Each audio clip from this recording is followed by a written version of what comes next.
Impressions. Chapter 5. Certified Teacher. Fortunately, I passed my teaching certificate. I had already submitted myself to taking the College of Preceptors exam, so it came as a relief. Having to write the essays for the tutors was a chore, but it did improve my English grammar and spelling. There was this joint pressure on my lack of English grammar, writing the essays, and writing on the chalkwork, providing handouts. Nothing advances ignorance more than having to give a lecture and then writing on the board. I found my brain having to go into overdrive, especially talking about something I had little knowledge about. I had to also engage with students who didn't want to be there in the first place to try and keep them receptive. All lecturers have to take turns at being a course tutor. This post sometimes requires them to chastise or report bad behaviour. At last resort, the head of department or school should be informed to discuss the removal of the student from the course. If this is being contemplated, a meeting is called, attended by all the teaching staff on that's the student's course, plus the head of school. It is extremely rare for this to happen. The lecturers did everything possible to make sure all students finished the course. It was extremely rare for a student to fail an exam or be ejected off a course. Both these events showed the course tutor had not acted fast enough to check student progress, and to perhaps indicate that the student should not have been there in the first place. I had recourse to call such a meeting. All the teaching staff had agreed prior to the meeting that this particular student had been a disruptive member of class. I had personally discussed the matter with each member of staff and attended their classes to see for myself. When seated in the principal's conference room, I explained the situation, presenting my case and proffering my written report. The principal spoke to each member of staff in turn, asking each if they had a problem with his student. Some said they had known worse, others said he was good some days and not others, and one teacher said that he was no trouble at all. This was a teacher who had less control over this student than anyone else. Fortunately, his employer took this student away from the course, never to return. However, this does show how difficult it is to get teachers to admit they cannot cope with a disruptive student, and how, by this omission, other students suffer, to be put off further education for good. A good deal of my teaching was taken up with colour theory. As I learnt in depth the subject's theory, the more I could relate industrial practice to the science. In practice, a lithographic artist matches a swatch with a colour on the artwork to assess how close it was or what portion it represented. Each colour on the artwork followed the same procedure, each with the printing colours. Teaching the subject interested the students because the theory proved the side the students wanted to understand the practical relevance of what was being taught. The colour retoucher had to match colours in much the same way as the lithographic artist, the only difference being he worked with only 3 primary secondary light colours instead of a range of 8 or more. The 3 process colours, yellow, magenta and cyan, are secondary light colours. Their complementary colours are the primary light colours, blue, green and red, being equal thirds of the visible light, the spectrum. In theory, an overprinting of the secondary colours produces black. A projection of the primary light filters to overlap each other reconstitutes white light. Where 2 colours overlap, another colour is produced, a process colour, one of the printing inks, and a complementary to the third missing. These facts are not disputable, the science well known. What is not so well known is that whereas the primary light filter spectral colours are near perfect, the printing secondary colours are less so. They have imperfections that are corrected by compensation, reducing reflections of the other colours. It's not possible to print a perfect facsimile because the inks do not absorb 2/3 of the spectrum and reflects the other third. Yellow almost reflects all it should do. Magenta lacks certain blue radiations, and cyan lacks considerable blue and a lesser degree of green. It's a weak colour. The present rotary or tabletop colour scanner uses its circuitry to make these corrections, enlarging or reducing the picture with the type and tints, etc. in page and sheet position. Producing a colour magazine no longer requires a fully trained staff. The reproduction scanners and printers linked to word processors do the job of half a dozen trained workers, with the result previously unattainable. Folding, cutting, creasing and binding produced by equally efficient machines. The revolution complete within 20 years. The media colleges now teach computer science, no longer troubled by union demarcation or petty labour controls. Manufacturing deficiencies, out-of-date machine tools and patched production lines are laid bare by overseas competition. The working class mentality still operated, declaring that any falling off, lack of orders, not their problem. The promulgation of union leaders that they could foresee the changes coming about in the emerging industrial society was sheer nonsense. Every aspect of life was in flux, for no one could predict the effects of global warming or computer advances. Whenever faced by a group of students that made it obvious they were not interested in either the lecture or the theory, I resorted to a discussion about their work, their jobs, how they fitted in, trying to compare their working conditions to past factory life and future workstations, making comparisons as relevant as possible to life. Once or twice I had to work very hard to maintain a reasonable learning environment. I was lucky that I had a string of experiences with which to relate, to keep the students amused, to take them away from the present, distract them, and lead them back by another route. Motorcycling, camping, being a marine, and other distractions served their purpose. Nevertheless, most of all they wanted to know about industrial matters, and if you knew about the latest techniques and could talk about particular firms, or had known individuals in the trade, then you won them over. They want you to understand and be sympathetic to their position, and to problems they are facing, and above all, to be interesting. Once in all my years of teaching, the college was inspected. We were given a month with which to prepare for the event, and not being long out of teacher training, I had all the notes to tell me what was necessary. I need not have bothered. Streams of instructions passed down the chain of command.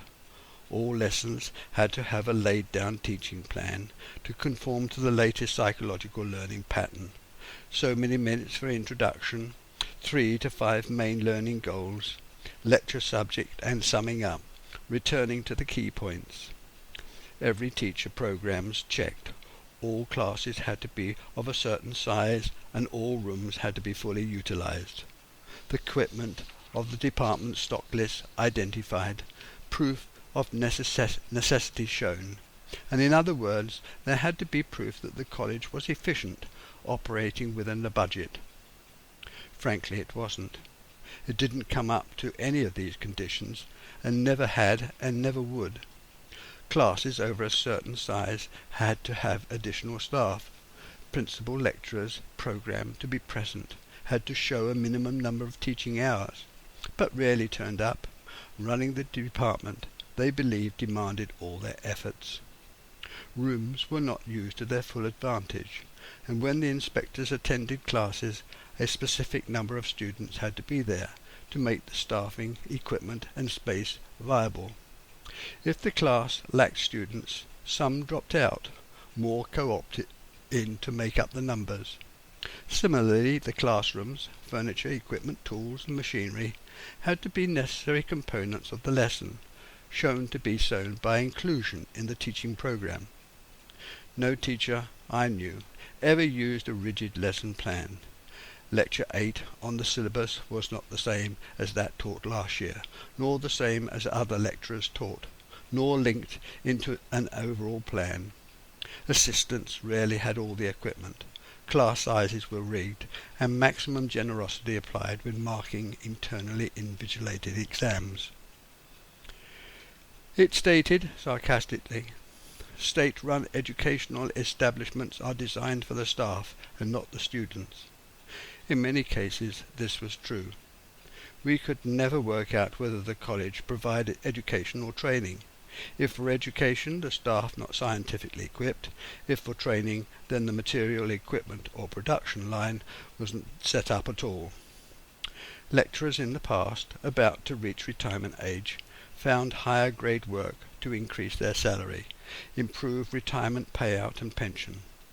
It's perfectly obvious that lecturers who had been in further education for a lifetime towards the end of their teaching life are neither in full possession of the latest industrial techniques, nor as fit to teach as they had been when young. A teacher's pension is calculated by taking an average of the last 3 years' salary. This falsified the standards taught to upper-level courses by acknowledged practitioners in specified fields of learning. I have explained about the newspaper industry, which tended to control how the completely printing industry operated. The newspaper owners were very rich men who sometimes ran a business not necessarily reliant upon always making a working profit. There was, and still is, a certain status to be enjoyed by newspaper owners as key political informers, as movers and shakers of government policy. In many instances the owners were knighted and feted by society. Their family also enjoyed the inflated position. They had an in to Westminster and to power. This power, wielded by newspaper owners, manipulated and controlled the printing industry. Their greed retained the status quo over the life of the industry, stifled innovation, pandered to union demands. Their actions and social attitudes affected all trades in the printing industry, even to those that had nothing to do with the letterpress industry. In many instances they were family-run businesses and handed down to continue the attachments and political preferences. They were insidious, spiteful, and in some cases above the law. The workers knew all of the above. Therefore they worked on these traits of greed and avarice. They became the highest paid, had the shortest of hours, and enjoyed the longest of holidays. In total, they had the best industrial conditions of any worker. They went to the annual wage reviews energetically, ever ready to extract the maximum for the minimum. Both sides knew each other and played upon each other's weaknesses. The union leaders wanted to keep their positions of power and influence, and the bosses wanted to keep the industrial wheels turning. Gradually conditions improved, but not fast enough to hold off overseas challenges. Old machines kept going, working conditions endured, outdated systems were maintained. Eventually the whole lot tumbled down simply because, as always, technology eventually controlled the outcome, ruled, and new materials, presses and systems came onto stream. You can only maintain old equipment and work out-of-date techniques for a limited period before spare parts obtained and new techniques had to be learned. The first to profit from the change was the provincial newspapers, outside Fleet Street's nationals. The new information technology implemented using a more flexible, less rigid union-ruled staff. New materials and presses using the lithographic principle operated quicker and cheaper than existing letterpress methods. The owners of the national newspapers were not slow in recognizing the benefits to be gained by moving to another print base where it was possible to throw out old arrangements and agreements employing workers. In this case it was the Electricians Union, who were not members of the old print unions. In Britain in the late 70s there were 10 major print companies, 4 controlled outside the country. There were a number of mergers which still didn't improve print relations between management and the unions. Still, printing was about easy profits, weak management, high worker earnings, and as ever, many unofficial industrial actions which delayed and held back any advancement towards modernization. Just as a point of interest, I have not mentioned women in any way either in the teaching profession, in the pre-printing industry, or trades union. There literally were no women apprentices or trainees until the 1980s, and then only very few in the film makeup and planning. That situation would obviously transfer to the teaching colleges, so there were no women teachers, and likewise be applied to the unions. There were no Catholics at all, either men nor women, employed in Northern Ireland, and no Protestant women. Regarding the trade unions as a whole, I would imagine that up to the 1980s there would be very few women in skilled positions who required long periods of training or apprenticeships. It not thought worthwhile by the print house owners to employ women who might leave the industry after expensive training. After passing my teaching certificate, I went on immediately to read education at Garnet Teacher Training College. At the same time I took the entrance exam for the Associate of Preceptors. I don't know whether these certificates helped, but I applied for a vacant Lecturer 2 position, and thankfully I was offered the place, which took me into the next incremental salary scale. Mrs. Thatcher and the Conservative Party elected into office after the winter of discontent, when James Callaghan Labour government had been in power. There had been a desperate monetary crisis in 1976 and very high unemployment. Wage controls and spending cuts were the line taken by the Labour Party to effect control.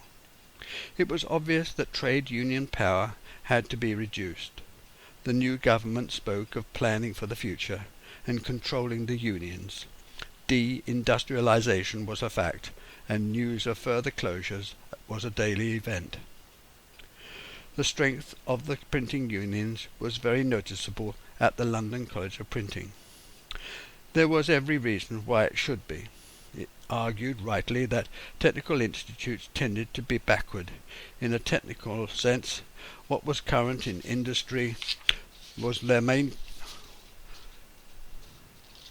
task was to teach and train fundamentals. It was rare for such institutions to develop industrial advances. It certainly was so in the printing industry. Newspaper workers, by tradition, were the militant unionists. They were in positions of power in the college, which dictated where the resources lay. The letterpress department, and to some extent gravure, saw what was happening in the industry, and to secure their position, planned. That meant they would plan their department to take on board the new methods of working which necessitated the use of film, the assembly planning of film onto foil and film processing, the need for darkrooms. This they did successfully, instigating new planning courses for apprentices and trainees whilst altering their teaching programs. All higher and further education colleges have within their structure a hierarchy. Each of the specialisms cater for in those establishments also have a validity of their own. School departments and sections are the complex structure of educational establishments. They operate in a hierarchical structure. Their position is not permanent, but fluctuates as industry and commerce changes. Unfortunately, they are always slightly behind the time, taking longer to alter their internal arrangements. The governing bodies, principals and heads of study should monitor world trends to make the establishment relevant and forward-thinking. The government, industry and current educational preferences influence these factors. Publications that back up that research and other matters also have an importance. These published papers increase their validity if printed in overseas journals. These three factors, research, publications and government-led educational preferences, decide on the direction those funds are distributed. The sums influenced by an ever-changing landscape of wars, elections, personalities, etc. Fads, biased thinking and personal preferences play their part too.